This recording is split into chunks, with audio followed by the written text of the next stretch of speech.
What is happening around here?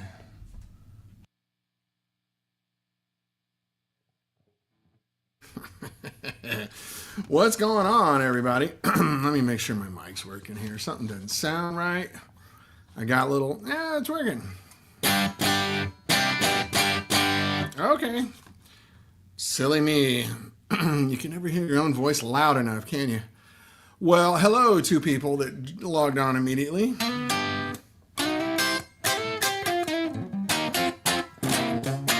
Today, the Gretsch DuoJet.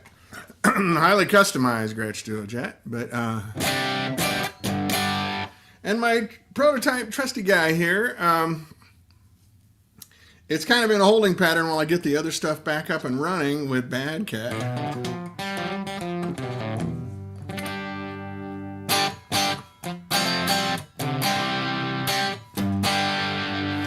So, Spruce Creek Traders, what's going on up in Maine? Is it hot up there too?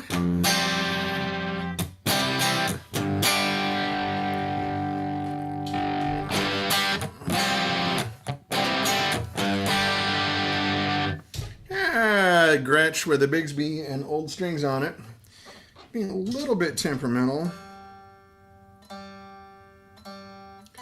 Just got to kind of play it in, I think. I only got to play for about 10 or 12 minutes before the show started, which is not enough for me and my hands, me and my old hands.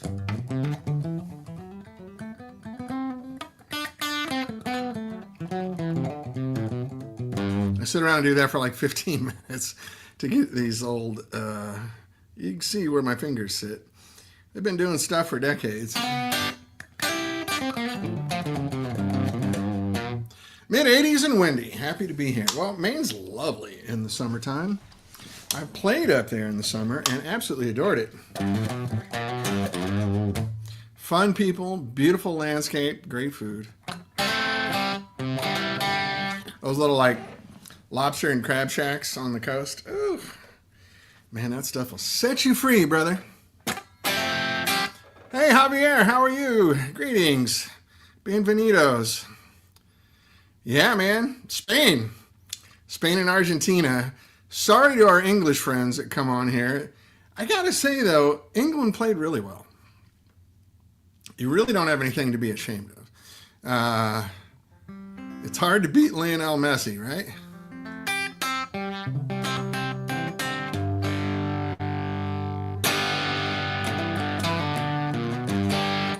So my daughter is back from Spain. Still recovering, had the best time, like 10 days over there.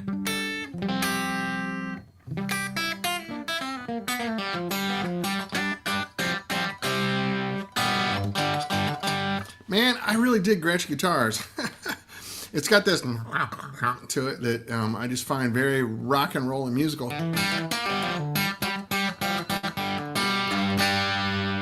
This amp has 6L6s in it too. If I put EL34s in it, and I've changed the output transformer to make it correct, but might be an iteration we should try because it's going to be a while before I can put this out because things are going with John Thompson and Bad Cat right now. We're getting the collaboration amp going and we're getting all the documents together for the amps of mine that they're going to make with us.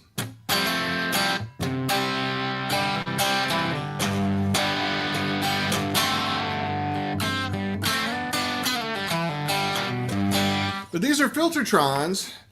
I have told you this story before, so bear with me. But these are Filtertrons that Tom Jones, a.k.a. TV Jones, made for me. And he's a super, super nice guy. We talked on the phone for quite a while. He was kind of pinging me about what kind of Gretsch sounds do you like. We talked about different artists, different records, different time periods. And he said, all right, I think I know what you need. And he made me two pickups. I don't know, they might just be off the shelf ones. I don't know, but whatever they are, they're great.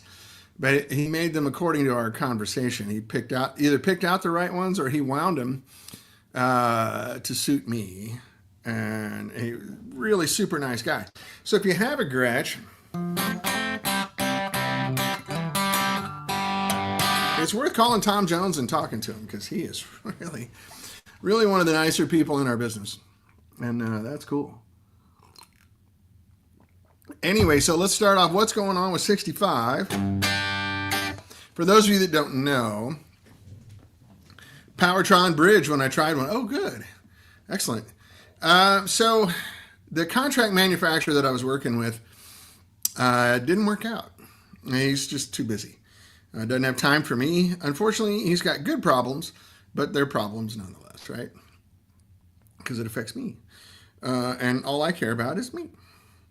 That's business. So anyway, I called my friend John Thompson at Bad Cat for a little bit of advice. And he said, well, how many amps are you talking about? And I said, well, not that many. And he goes, well, I'll just make them for you. Don't worry about it. So that's what we're going to do. It's very cool. John's really helping me out. John bought Bad Cat for many reasons, one of which was he bought a little Elvis from me 16 years ago.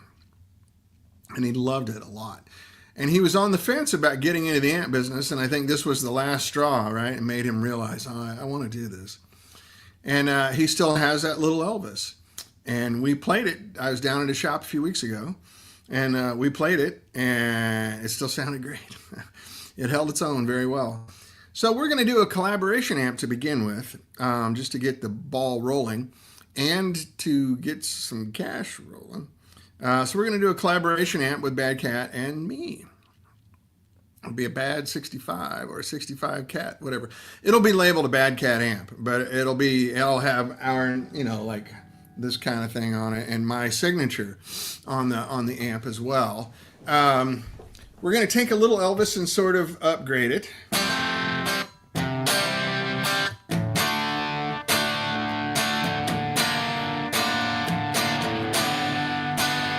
Tension music.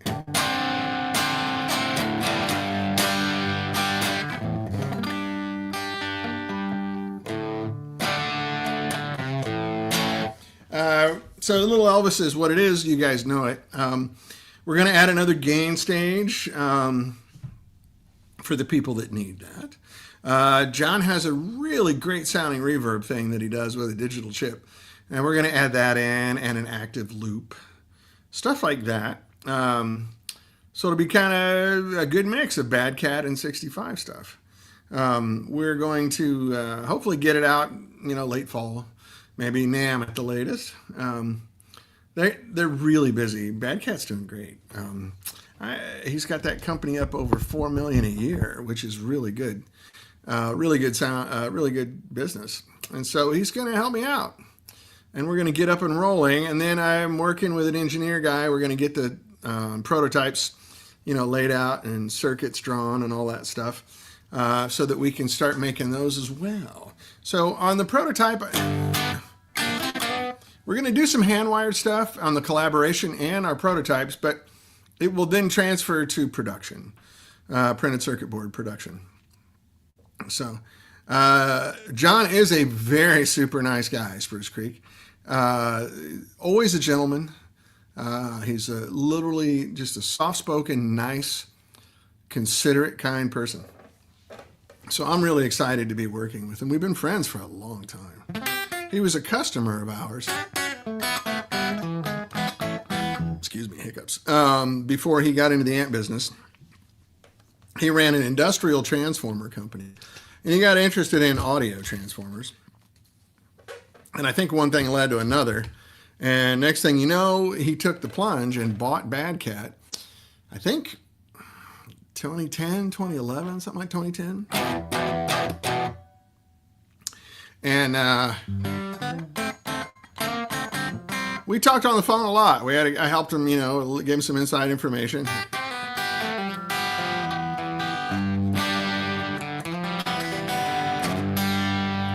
And it's really nice to see him thriving so much.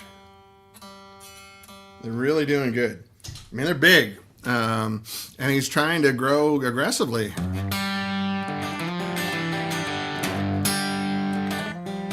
My fingernails are not smooth. Let me do my nails, girls. Yeah, I usually keep a nail file right here at my desk, but I don't have it.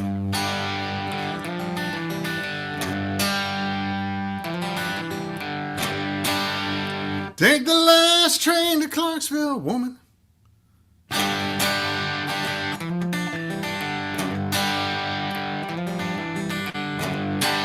Gretches are so fun.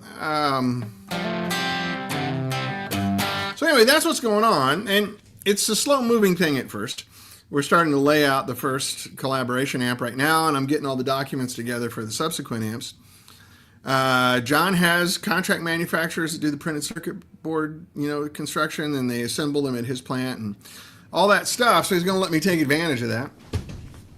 And it should be good. We'll be back in business.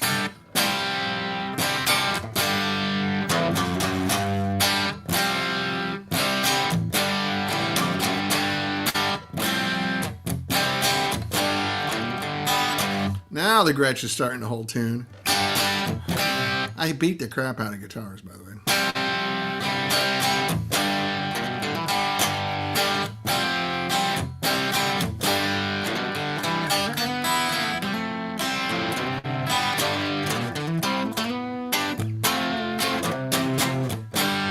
I just like that vintage rock and roll sound. You kind of only get with Gretsches. Because these pickups are maybe 5K or something, 4.7K. I mean, they're really low output. So they don't drive the crap out of an amp on the front end, So you get this different old rock and roll sound. There's my Porsche. This is just a clue for anybody that's feeling, what can I get Dan, for like his birthday in August and stuff. Pat Miller, how are you, buddy? Oh, thanks, man. Yeah, I'm excited. I'm really excited. Of course, you always want things to move as fast as possible, but I am intruding on John's business, so I have to go. He's got a big business, big new place. It's a wonderful facility. I went down there and hung out for most of the day.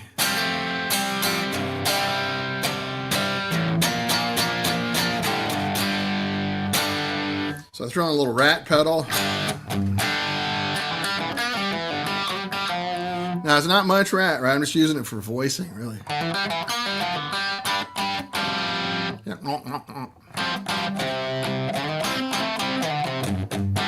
Correctly set up, a good rat pedal will make your amp sound like an old Marshall. And no, that's a Klon pedal. I'm sorry. This is the rat pedal.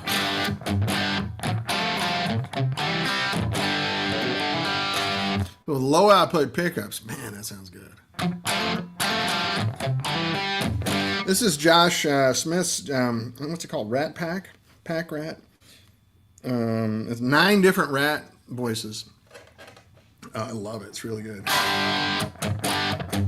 So when I was playing music for a living, back in the before times, in the 1980s, into the very early 90s, I had this Plexi Marshall, which you guys are going to see soon. It's on its way back to me from Peter Stroud, loud and proud Peter Stroud, sending me one of the Plexis. He and I kind of have joint ownership on some amps.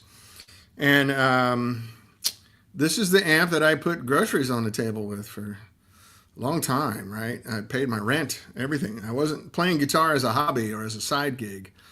That's what I did. My side gig was occasionally working at a music store when I needed some extra money or the gigs were slow. But anyway, I have it here, and I have Fryette Power Station here. So I'll be able to play it. Actually, I can probably play it acoustically with my little Marshall cabinet back here. I don't know how well it's going to sound coming through the internet. Hard rock and steel, what's happening, Mark? So I'll have that soon, probably within a couple weeks. And I've got a nice box of fresh Mullards to put in there. Mullard XF2 double halo EL34s from the Blackburn factory. Which amps, Javier? I'm sorry, which amps? Did those amps have any parts serviced? All caps hold well. Which amp are you talking about, Javier? Sorry, I'm a little slow today. Oh, the Plexi. Yeah, you got to change the filter caps every 10 years or so, something like that. This particular one, I think, is really stock. So, like, all the coupling caps are, for the most part, original. And they're not leaking DC. They're in good shape, right? And then the resistors, when I get it open, I think this one, so Peter and I, he has another 50 watt that I adore. That was the one You saw me playing on a video a few weeks ago at my old shop.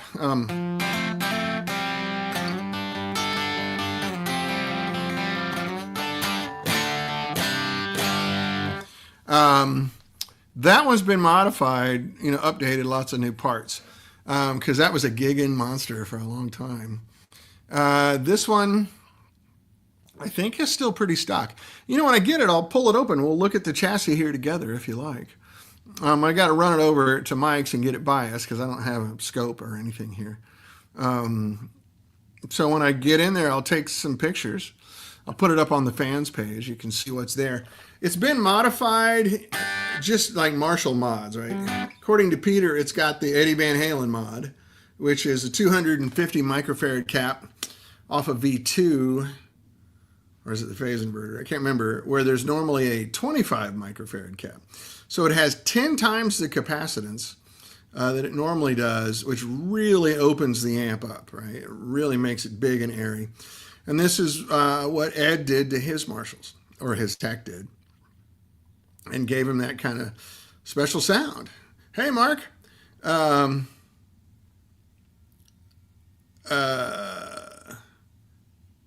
So, sorry, I just got an email. Interesting. We'll go and dig in together and see. And then he split the cathodes off of V1. So channel 1 is just a straight up super lead circuit. Channel 2 is a straight up super bass circuit. So before, on those, it's kind of a super lead circuit with just different caps. The channel 1, channel 2. Channel 2 is a little bassier. It's just a bigger cap, right? The way Peter did it is he separated them, and they're distinctly, one's a super bass, one's a super lead. And according to him, you don't need to jumper the channels when you do this. I mean, it works fine. But you don't need to, because you basically have two kick butt Marshall voices in one box. Now, this is a non-master volume amp, so the only way I can play it at home, I got this power station partially because Javier here recommended it. I love it. It sounds, I could try to play it now if you want. Plug this amp into it. I don't know how it's going to sound just on this microphone. But you'll get the gist. What I can do is, it's kind of redundant. It doesn't make sense. Like I can run the line out of this, the speaker out into this, into the aux box and play IRs. But why don't I just do that anyway?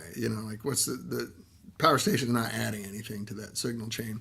So Mark's on the air says, should you change filter caps proactively? I have a producer and a divided by 13 that sound fantastic, but they are nearly 15 years old at this point. If you're bored and want to do it, I wouldn't do it until you start seeing problems. Hey, speaking of divided by 13s, I was digging through a box. I have a huge box of 5879s, which is the pentode used in a divided by 13, if you guys are interested. I love divided by 13s. That's the only other boutique amp I really dig a lot. So for a while when we first started, Fred was using the original FRT 33 and 44 had the 5879 in the front end. Sounds great. It's a little pentode, American pentode. And I bought some thinking I might try them. And then, Fred and us were friendly rivals. We never really knew the guy, but he said nice things about us. We really like his amps.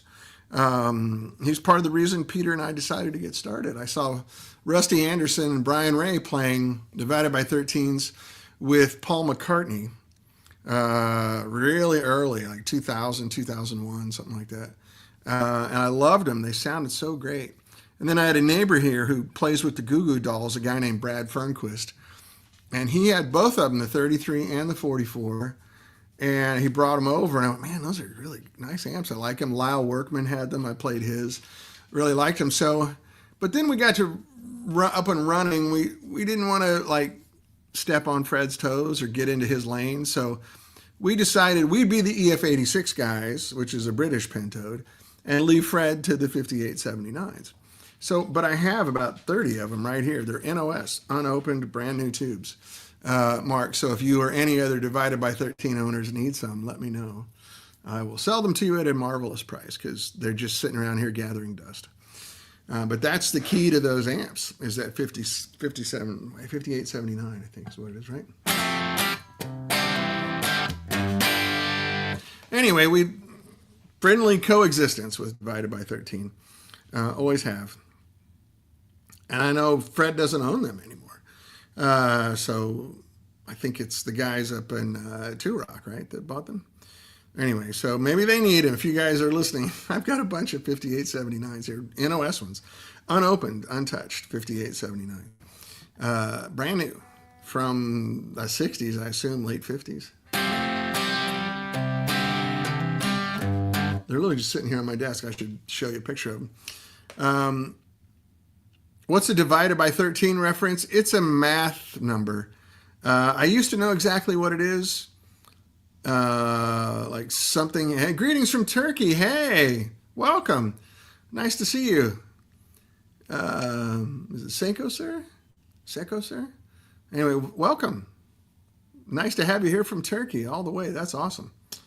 You have to look it up. I heard about it once. It's some math term. Like if you divide by 13, you get some, I don't know. I can't remember. It's been a long time, literally 25 years, I think. Cold hands, I'm sorry. I don't know what's wrong with me.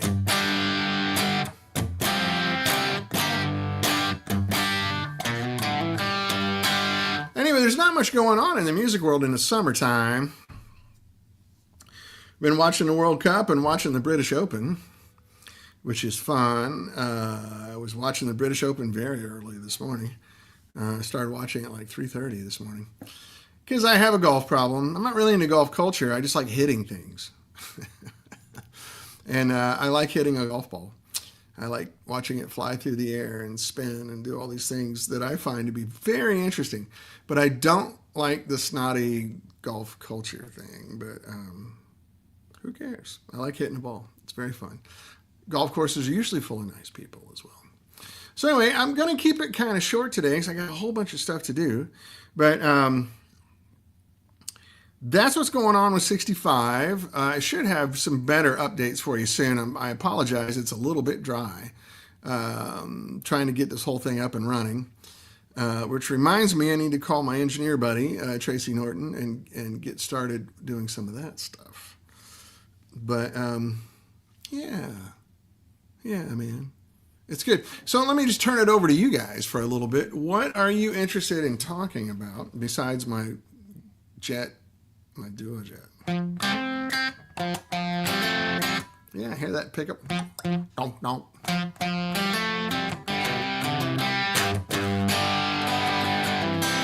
I just have a little slapback echo on here to make it sound like I'm in a room, right?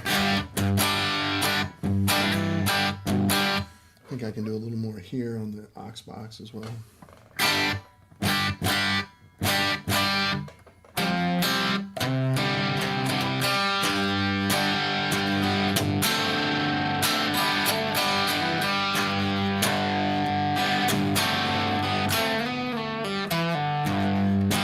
Yeah.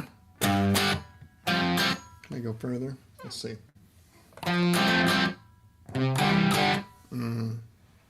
Too much. Let's do that. Javier, yes. Little Elvis and Stone Pony. No, just a Little Elvis will be the Bad Cat collaboration. We may do a Stone Pony collaboration also. I'm not sure. We had talked about a few different models that might work. We're still kind of figuring out what's the second one to do. The London is our most well-known amp and our first one. That's kind of an obvious choice, right?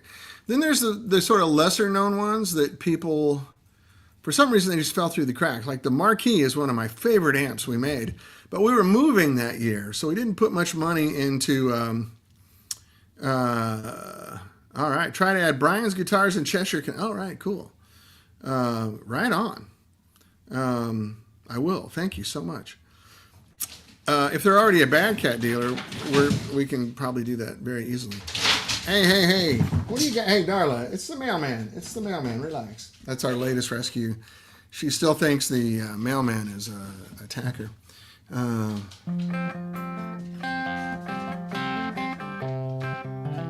I like the little shops with the entrepreneurs, though. I like those guys a lot. I like supporting them.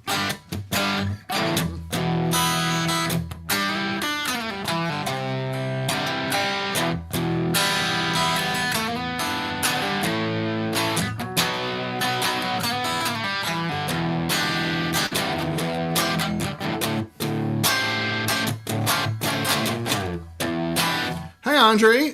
Yeah, we talked about the Empire. The Empire is kind of complicated. But we could, Spruce Creek Traders, AC-15 had a 6K. Yeah, that's right. For two L84s, 6K is what you want. I think, right? Yeah, no, 8K is 8K, right? 8K is what you want, so 6K. I have AC-15s that have 8K OTs on it. They might be actually having a lower impedance like that wouldn't make it sound more angry. It would make it sound cleaner. I think it might be an anomaly that you saw. I had, when I first started this company, I had a 63 AC-15. It had an 8K output transformer. But who knows?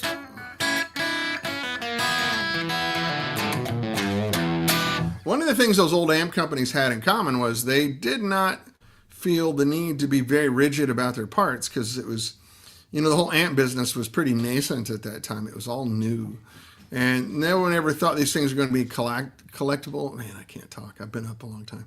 No one ever thought they would be collectible classics. They just thought it's a tool, and it might last for 5 years and throw it away. So you'll see a lot of parts changes, especially with Vox. I have the book here, but I worked with Jim Ellier on that JMI Vox book for a couple of years.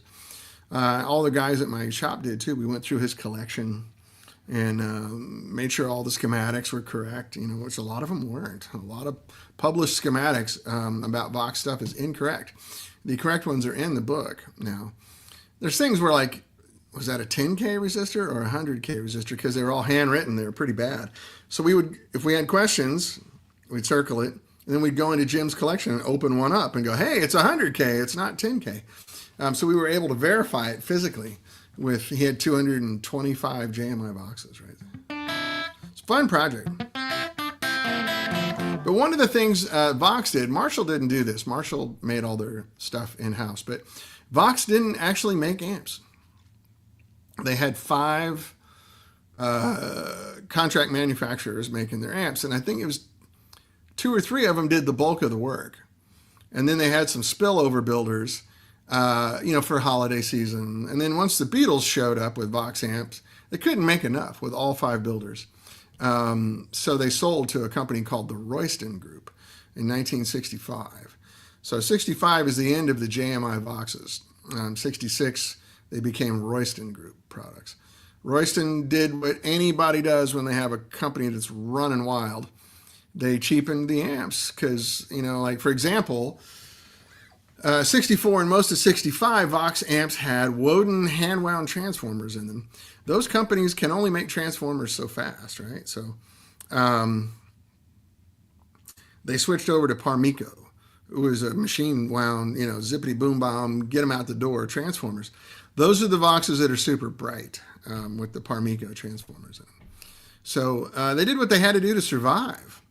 And then, unfortunately for them, Jimi Hendrix came out in 67, and people started going, what's a Marshall?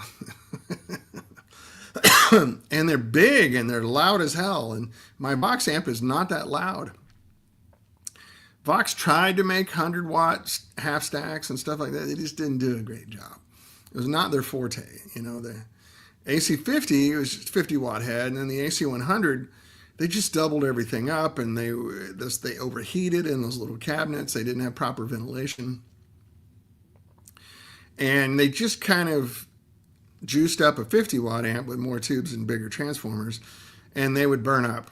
And unfortunately, it didn't work. Whereas Jim Marshall's amps were very rugged and reliable on the high-powered stuff. So, there were Marshall amps around in 65 and 66, but they were a small company.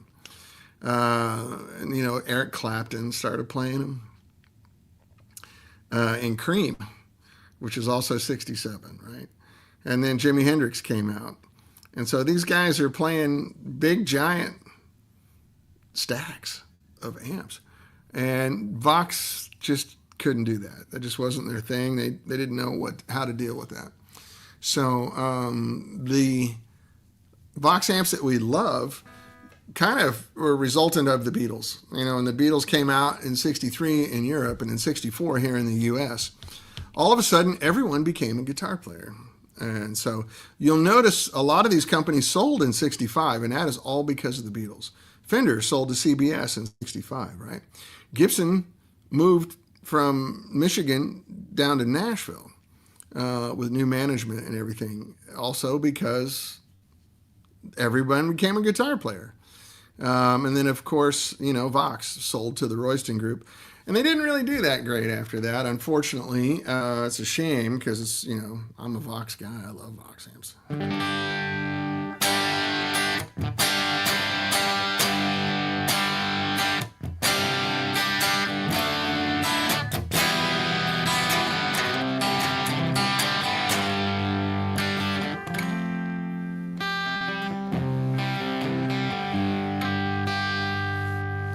So,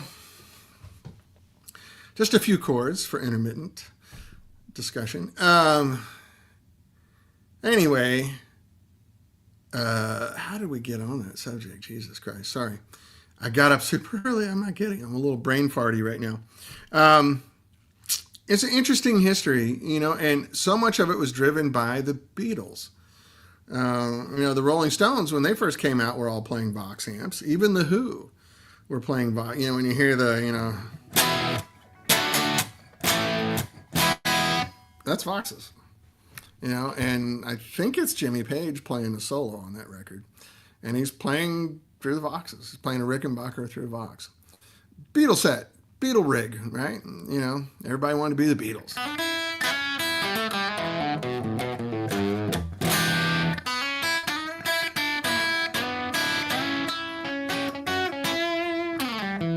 I apologize, man. I am not playing today.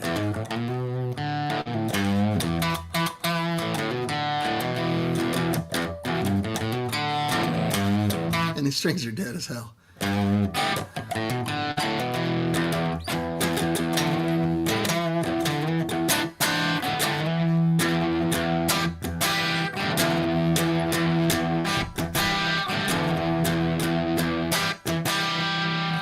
Man, I tell you what, Spruce Creek, get the Jim Elliott book, the JMI Vox Years.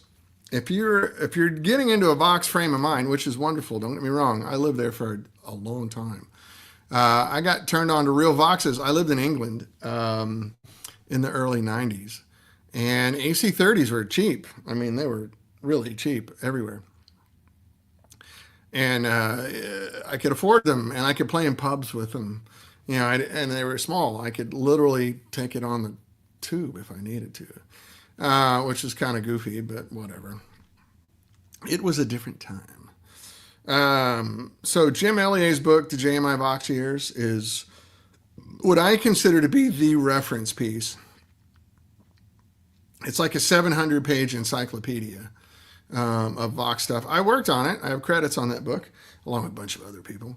But just the photography alone is amazing in there. And then all the inside stuff. One of the guys that was Jim's main consultant on that book was a guy named Derek Underdown, who was the head engineer at Vox from 54 to 71, I believe.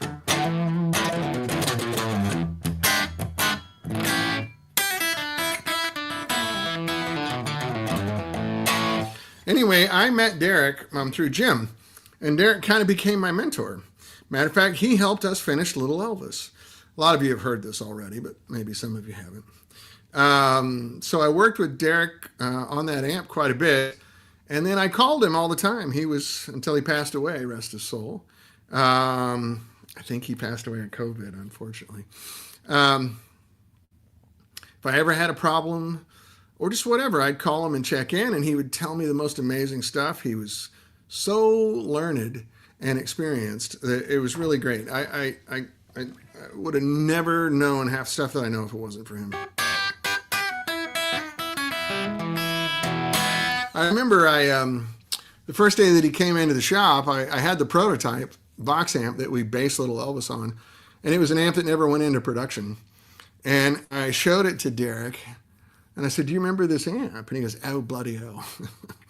That was Dick Denny's amp, and we never got it right. It always got distortion. I'm like, yeah, well, now that distortion sounds great, which Little Elvis distorts beautifully. And it had an AC-15 output transformer in it, Spruce Creek. Um, anyway, I said, we're building a copy of it right now. And he took off his jacket and started rolling up his sleeves and got out his big reading glasses. I think he was in his late 70s at the time. And still fully Copus Mentis. He remembered everything. And he said the nicest, this reminds me of the early days when I was working with Dick and Jim and Dick Denny and, I'm sorry, I'm blanking on the guy's name, Tom Jennings, excuse me. When I was working with those guys, we had so much fun together. And he stayed and worked with us all day. And then the next day, he was in town for Jim's book release party, which is the book you really should get, Spruce Creek. Yeah, the book's amazing. The only what problem with it is it's too heavy. Your leg will go to sleep reading it. You can't stop looking at this book. It's fascinating as hell. I should grab it. There's one sitting right there on my shelf. Anyway, and Jim Elliott is a great dude who could use the support. So do that. Anyway, Derek and Mike and I finished Little Elvis, and we got it all together, and it was really cool. But I learned a lot of Vox's tricks and also Mythbusters. You know, there's all these myths around Vox amps that just turn out not to be true. So the first myth I heard was, Vox quit using the F86 because it's noisy. And Derek's like, no, it's a great sounding tube. It's just expensive. It costs 3 times as much as the 12AX7. So they came up with the top boost circuit to kind of compensate for losing that pentode. That was it. AC30 is not the power level or the model of the amp. AC30 is a 44 watt amp. It's not a 30 watt amp. It's maybe 40 watts. Anyway, it's 4 EL84s. At minimum, it's a 36 watt amp, but it runs really high voltage, so it's up around 40, 42 watts. Sonically, it's very similar to a 50 watt Marshall. They can keep up. That's why you see a lot of guys with that rig, a 50 watt half stack and an AC30. They go together really well.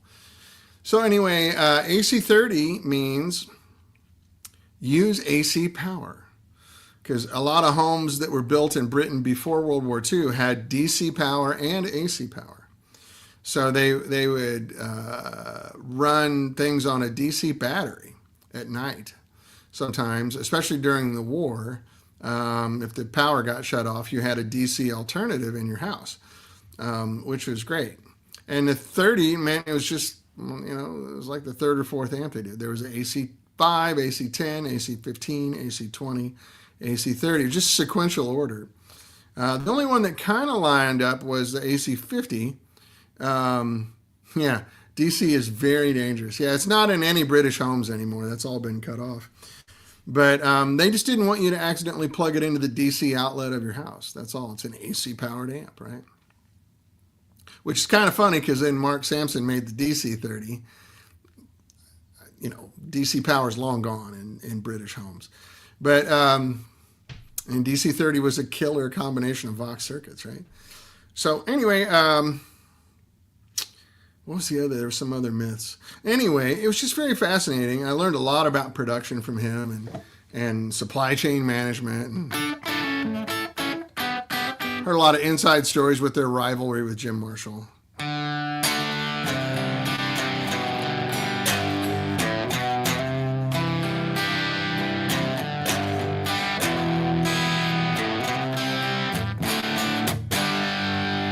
Everybody needs somebody lean on.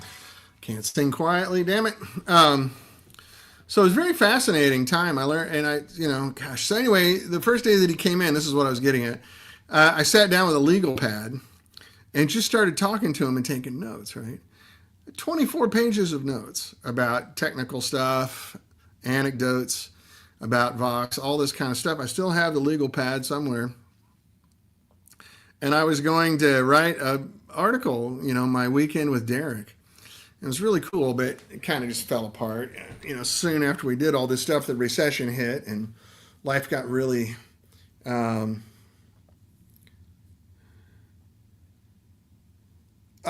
yeah, Joel Duggar. That's a great question. It says, is it safe to say if an AC30 and a 50-watt Marshall are good together, that the same holds true for a 20-watt Marshall and an AC15? Yeah, absolutely.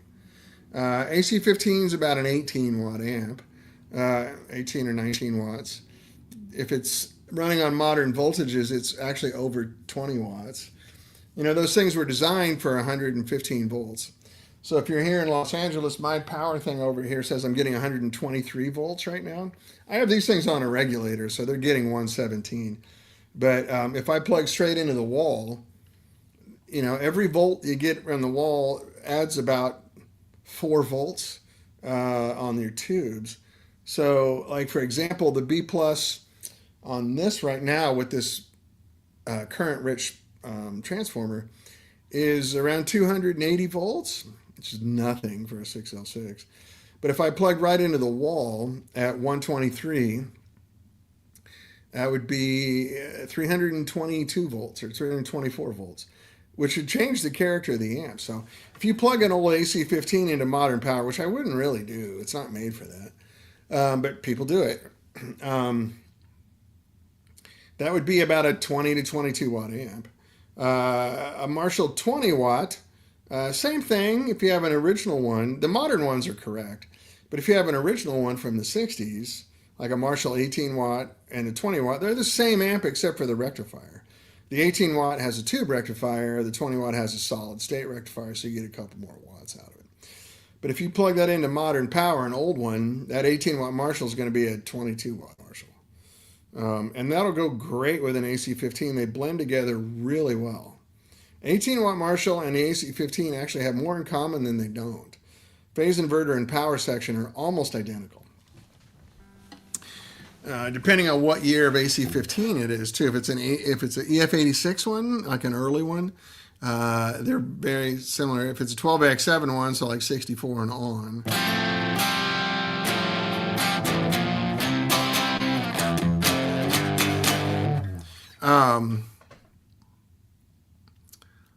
They're going to be really similar amps. I mean, really similar.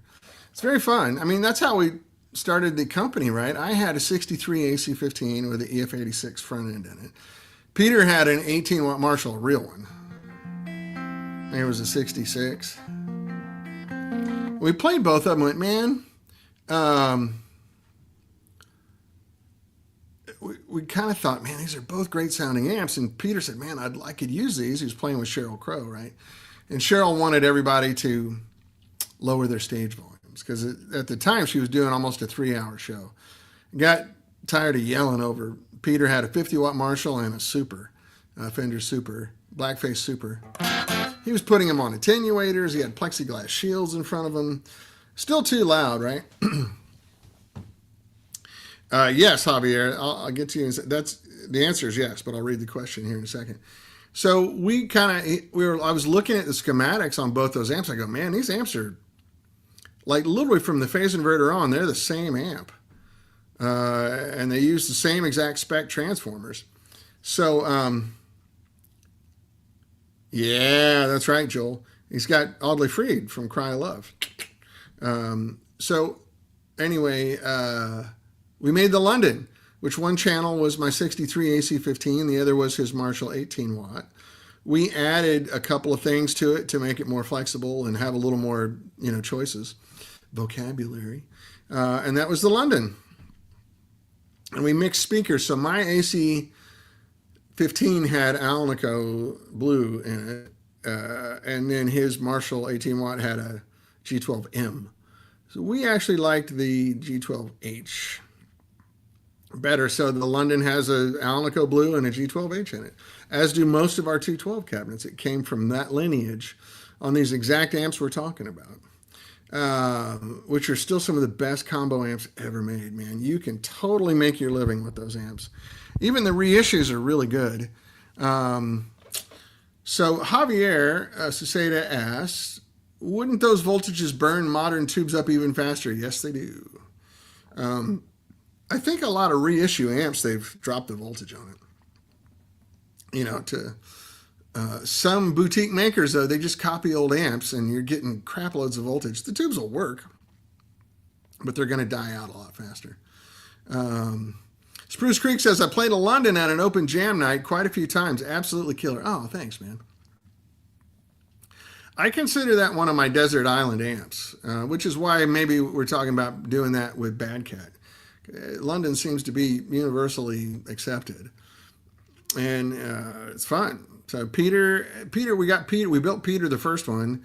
He took it to rehearsal, and Cheryl said, hey, I really like that. Can I get one? He and I had spent 18 months working on that first amp, and suddenly, and then the other guitar player, Tim Smith, in the band said, well, I better get one too.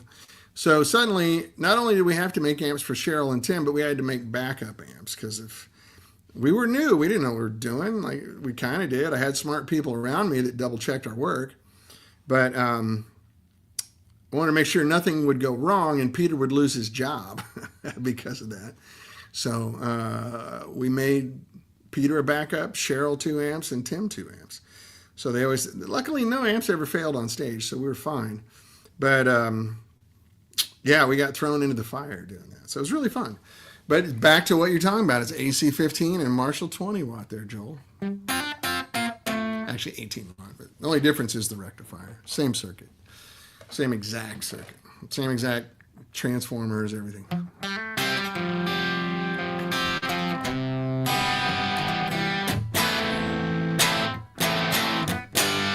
I just hear Neil Young all over this right there.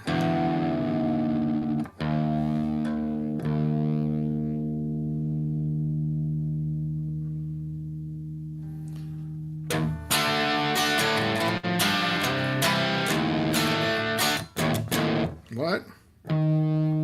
Oh, hold on. Misreading my tuner. Not listening to my ears.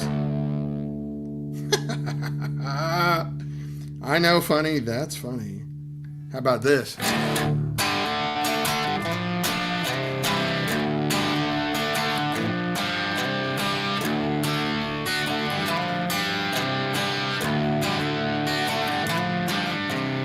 Town soldiers and Nixon's calling.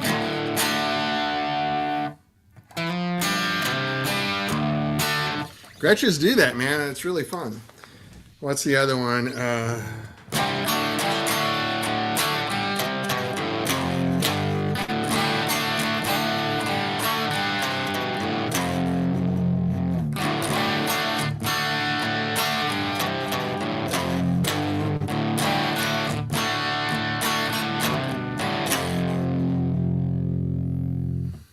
I want to live with a cinnamon girl.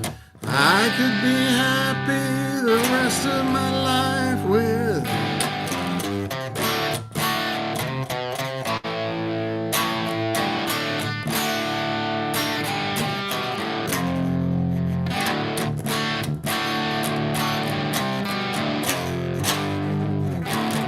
Joel Duggar asks, is Nils Lofgren in the band on that? I don't know. Did Nils Lofgren play with Neil Young? I didn't know that. I thought he always played with Springsteen. That's cool. If so, I did not know that. Thanks. You've enlightened me today. But anyway, Gretches do that.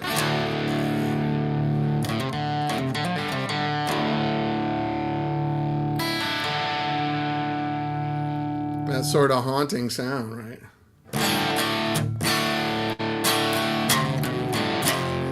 Was he in Crazy Horse? Man, I got to plead ignorance on this. I'm sorry. That's really cool.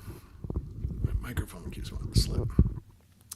I did not know that. I'll have to look it up, or you can look it up and share it with us. Was he in Crazy Horse? I didn't know that.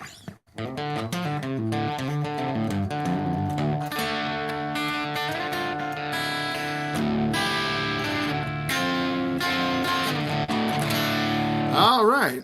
Cool. Thanks, Joel. I didn't know that at all.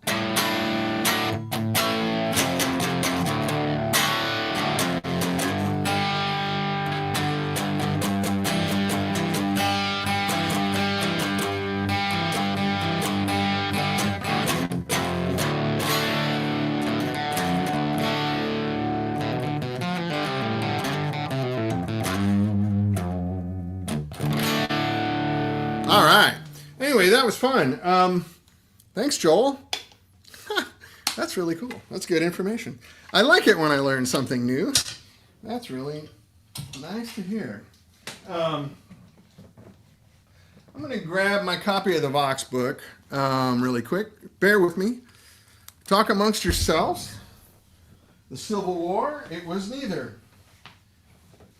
I have 2 copies of this book. And this is the unopened one, I think. No, this is the double one. This has the schematics and the regular stuff. A little dusty, unfortunately. It's an old book now. Yeah, so check it out. Vox amplifiers, the JMI years. This is your one, Spruce Creek. Let me put my headphones back.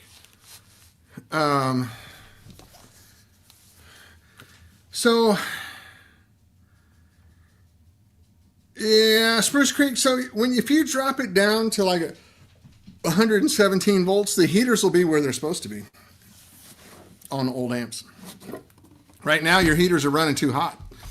So it's cool. So this is the main book, which is just ridiculous. I mean, the photography and everything that's in here is insane. And then this is the technical, they call it a schematics portfolio. This is the stuff that we worked on.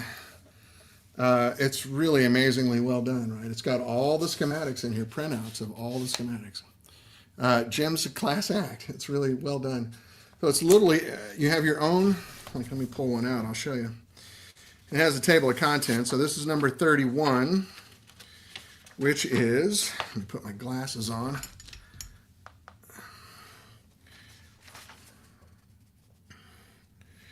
This is an AC50 Mark IV. And check out the schematics, the quality of the schematics. Jim really made them right? So it's a really cool book. I highly recommend it. And we had a lot of fun working on it. You'll see me and some other guys from 65 listed in the credits. We just kind of went through the amps. You know, Jim and his crew and other guys did a lot more work than we did. But Jim's shop was very close to my old shop. Ow! And because I used to play in a Beatle band with Jim. So we would jam over at his place, and then he discovered that I'm a Vox queer. And we had that in common. And one thing led to another. And he paid us. We brought over 200 amps to my shop. And Mike Francischini and Wayne Failer and Joe Bourdet. Joe Bourdet's now making amps, right? He makes a Bourdet Lux. It's a Fender Deluxe in a bigger cabinet, like a Tweed Super kind of size cabinet. It sounds huge. It's really cool. But Joe worked with 65 for a long time. So we all went through all these amps, and if it wasn't working right, Mike put it on the thing, and we'd have the schematic, and he could tell, oh, this has been modified. And we started recognizing right away when they've been modified. After you look into a bunch of these, you immediately go, oh, the phase inverter caps are wrong, or, you know, whatever. So we made them all correct. Now, this collection now belongs to some guy on Long Island. I forget his name, but he's the guy with that enormous Marshall collection, too. So we went through all 220 odd of those and made them correct. So we got to learn, that was over a couple of years, right? It wasn't like a crash project. But after a while, you start seeing amps differently when you look at them like that all the time. And then the other thing we did, you'll see in the book, there's these shootout reports. And we put like for an AC30, you know, Jim would get out every version of AC30 together side by side. So like the original one that had EL34s in it, right? The original AC30 had a pair of EL34s in it. And then 112 cabinet, Fawn 112 with EL34s, all the way up to Royston Group. Or no, these are all just JMI. So all the way to every year, you know, so 61, 2, 3, 4, 5. I think the EL34 one was 60 or 61. It's all in the book. And they made like 30 of them or something. You know, it was nothing. We'd get them side by side and we'd play them. And he had this little form for us to fill out. And we would give it a rating and then some comments on it. You know, what would be good use for jamming at home, playing with friends, you know, etc. Recording. It was us, Brian Kehoe, you know, the guy that wrote the book Recording the Beatles, which is another amazing book if you're looking for books. That if you like the Beatles, the Recording the Beatles book is just as much of an authoritative thing as this book is. Where's my Recording the Beatles book too? I got to find that. Amazing book. Anyway, and then the guy that was the head of Rickenbacker at the time, Matt Ferguson, who was an A&R guy at Gibson at the time, and Mike Franciscini that worked with us. And we reviewed every version of every Vox amp ever made. So like AC5, AC10s, all versions of them, not just one of them. So Derek told us we were the only people in the world that ever did that.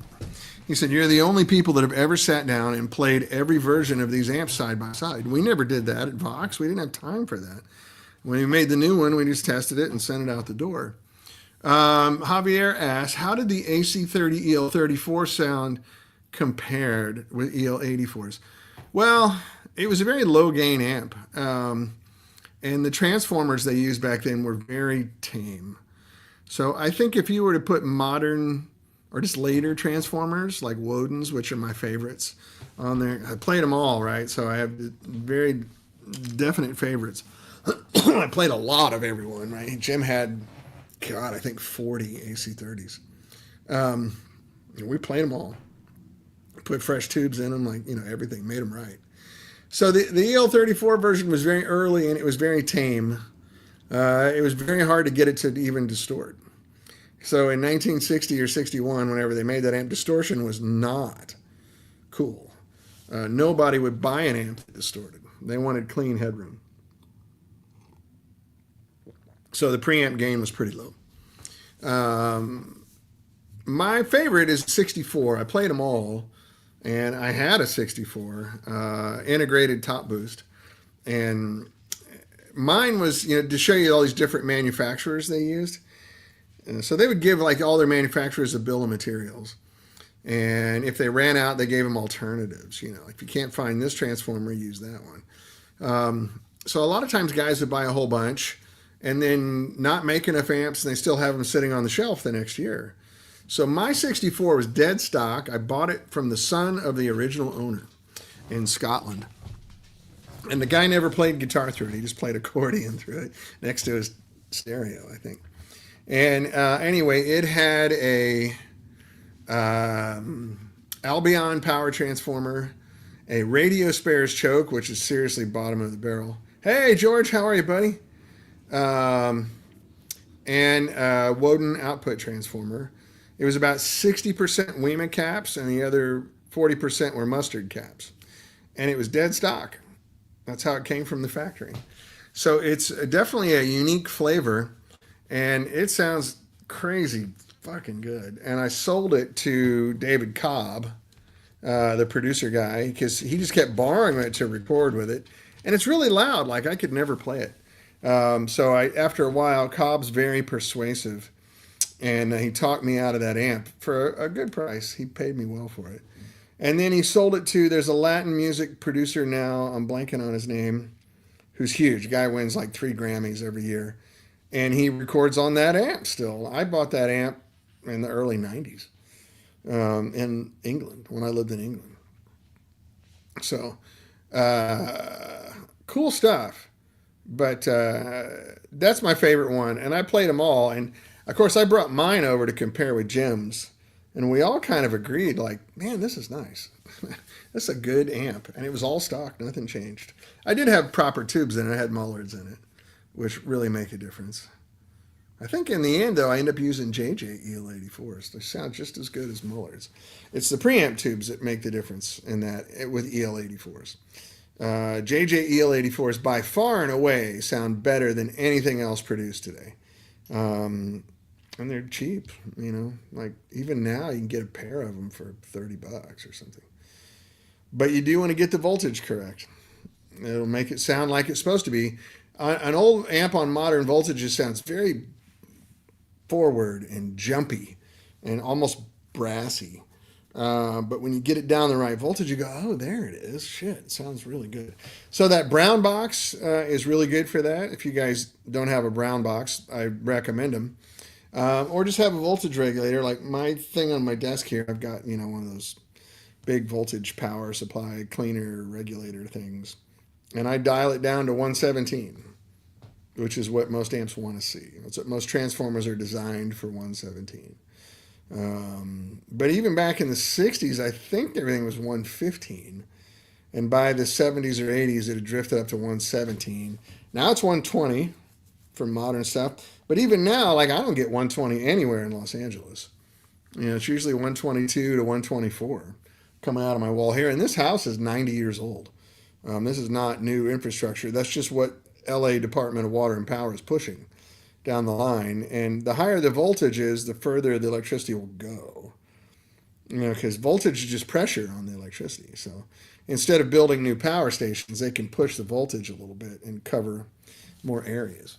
So if you're out at the end of the line, if I'm getting 123 and there's power station, where's the closest power station? I think it's 2 miles from here, 3 miles from here. Yeah, it's up on Van Owen. So less than 3 miles from here. But if you're at the end of this line, you're probably getting 118 or 119. But it's easier just to have a device where you can control it. So I get the same, doesn't matter if I plug it in somewhere else, the brown box does that. Especially if you have old amps, man, do not run them straight out of your wall. I had one AC30 head that I bought. It was a trapezoid shaped head. And I bought it, where did I buy it? Somewhere on the internet, I think. Anyway, I bought it from England. And it had never been turned on in the United States. So when I flipped it over to the 115 volt tap at our shop, which was 124 at our shop, we were right down the street from the power station. We were getting 124 no matter what. And hold on one second. You know what? I got to answer this really fast. I'm sorry. Hey, Trey, it's Dan here. I got to call you right back. Okay, perfect. No problem. Okay, thanks, buddy. Yeah, bye. Sorry, the guy's working on a project with me. I had to talk to him.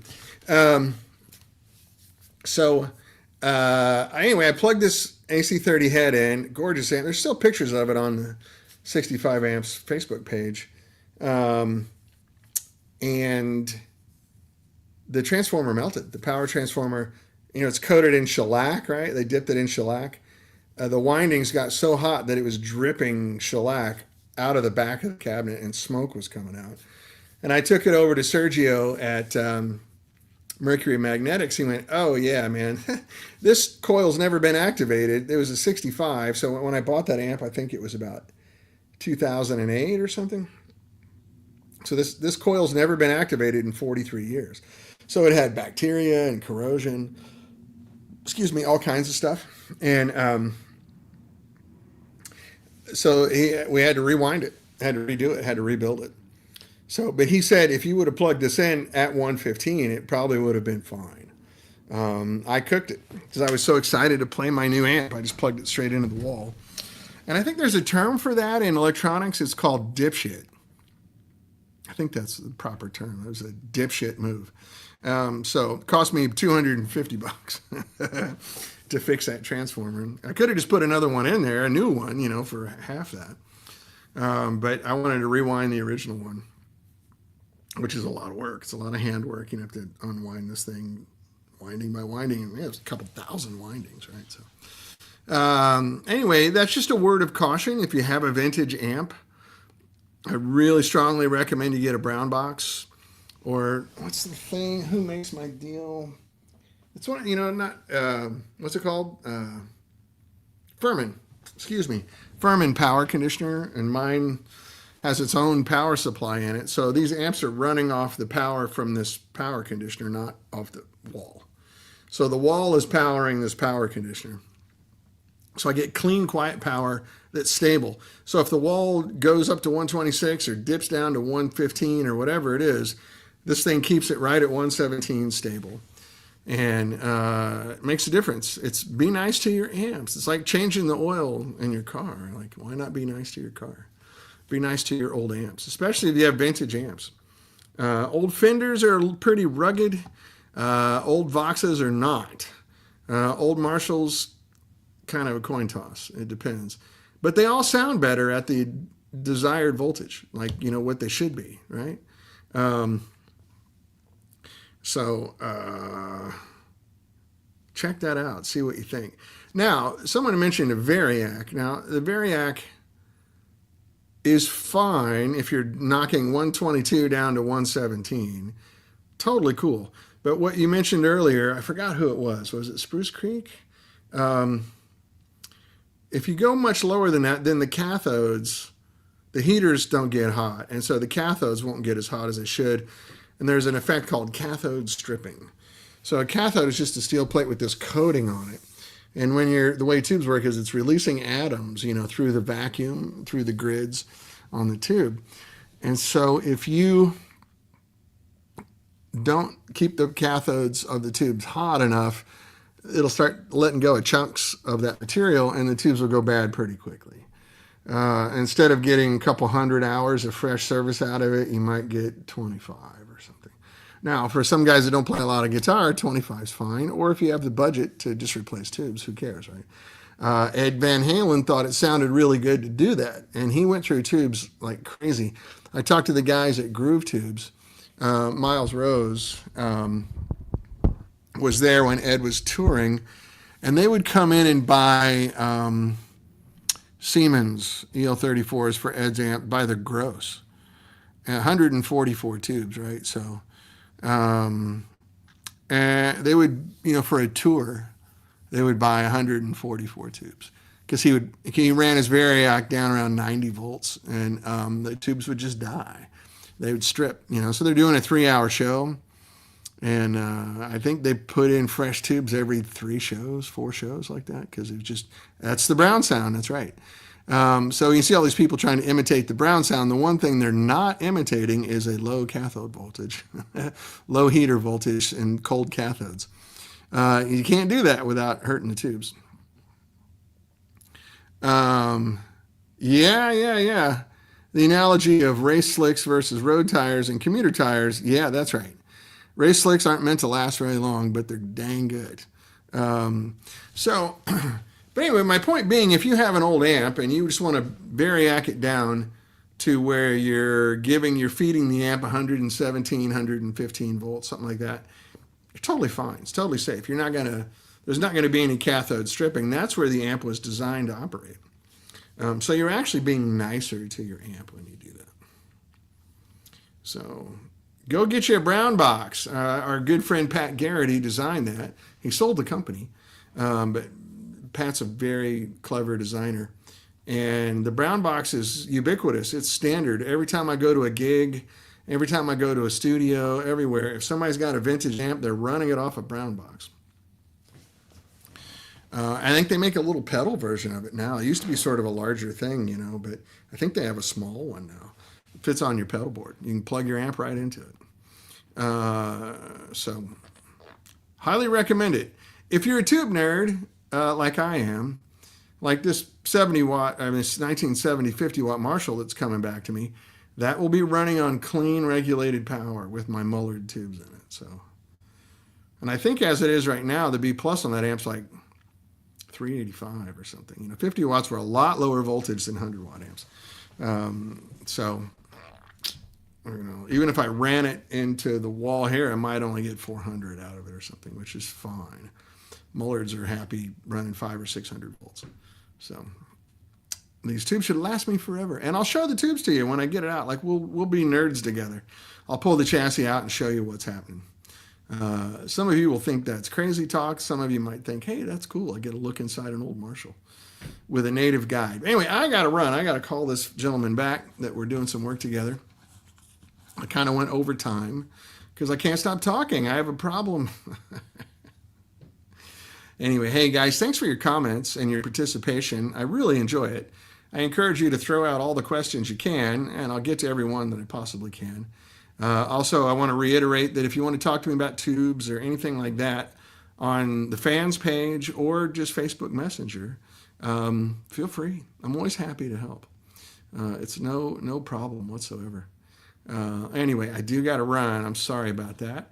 But I really appreciate your time, guys, and thank you so much. This weekend's a great weekend for sports. If you're into alternative sports, thank you, Pat. And I enjoyed having you here. Thank you for being here. The British Open ends on Sunday, which is also when the World Cup finals are. So that's going to be cool. Spain and Argentina. Lionel Messi, right? Argentina, maybe one of the best soccer players ever. But Spain has a hugely strong team.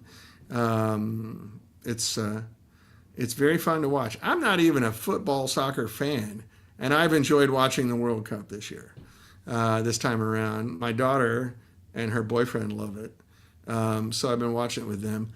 I still don't know the subtleties of the game at all. Like, I don't know what a play looks like. I recognize physical talent and enthusiastic effort and all that stuff. That's fun for me. That's fun enough. But I don't know anything about the game, but I'm still enjoying it. So anyway, fun weekend. Maybe we can wrap that up next week. Hopefully I got a little better story to tell you next week too, a little bit of progress to share. So anyway, love you guys. We'll see you next week. To be continued, okay?